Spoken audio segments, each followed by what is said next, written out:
الحمد لله رب العالمين والصلاة والسلام على أشرف المرسلين سيدنا محمد وعلى آله وصحبه وسلم waxaan aad iyo aad idinka soo salaamayaa magaalada Dhuusamareeb caasimadda dawlad goboleedka Galmudug oo aan galabta ku imid si nabad ah waxaan marka hore u mahad celinayaa intii soo dhaweysay waxaan rabaa oo u qabtay shirkeygan jaraa'id sida aan ka warhayno muddadii la soo dhaafay waxaa socday process aad iyo aad u dheer oo lagu dhisay dawlad goboleedka Galmudug dib loogu soo sameeyay baarlamaankeeda iyo hay'adaheeda kala duwan processkaas wuxuu qaatay wax ku dhow 7 bilood waxaan ka wada warhaynaa in processkii muddadii dheereed socday uu ka soo baxay baarlamaan dabcan waxa faraha ku hayay guddi farsamo oo aan markii hore oo koowaad oo la sameeyay cabasho ka muujinay mar walbana aan sheegaynay inay ahaayeen guddi farsamo oo aan runtii dhaxdhaxaad ahayn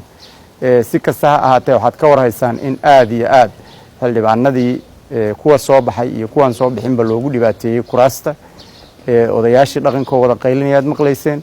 dadkii oo dhan oo wada dhawaaqaya ayaad maqlayseen runtii arintaasi anagoo og dhibaatada ay geysteen gudiga inta ay la eg tahay yaan haddana waxaan go'aansanay danta Galmudug anagoo fiirinayna inaan soo dhaweyno baarlamaanka xildhibaanada cusub ee la xulana aan ku kalsoonaano waxa intaas marka ka dambeysay baarlamaankii waa la dhaariyay ilaahay maadiis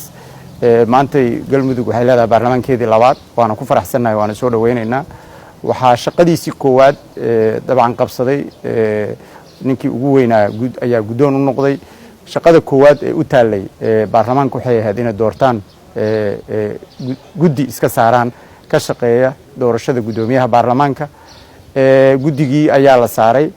guddigii oo shaqooyinkiisa wata ayaa waxa aad iyo aad aan halkan rabnaa inaan uga jeedino cabashada aan qabnay inay tahay in guddigii farsamada ku caanbaxay sumcad xumadii la soo dhaafay uu maanta dhex fadhiyay guddiga loo saaray doorashada gudoonka baarlamaanka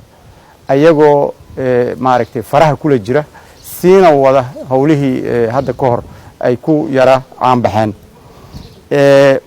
guddiga farsamada